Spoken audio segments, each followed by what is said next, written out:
My grandpa recently told me a story about a night he took his dog for a walk. He used to have a small Boston Terrier named Sherry, who he named after an old friend of his who passed away. My grandpa lives like 2 hours from us on a farm. There's not much that goes on there.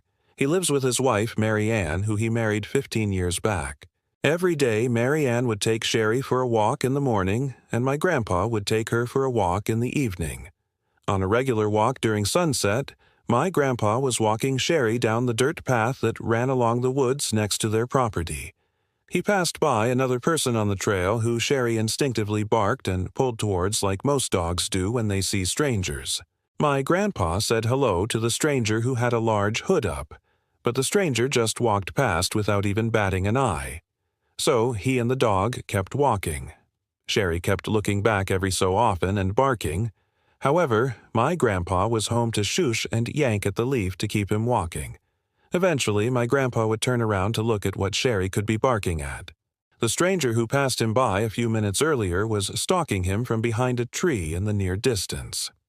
My grandpa decided to pick up the pace as fast as possible for an old man. He always carries pepper spray in his big coat pocket just in case. He was getting closer to the house when he suddenly heard clicks from the leaves on the ground inches behind him.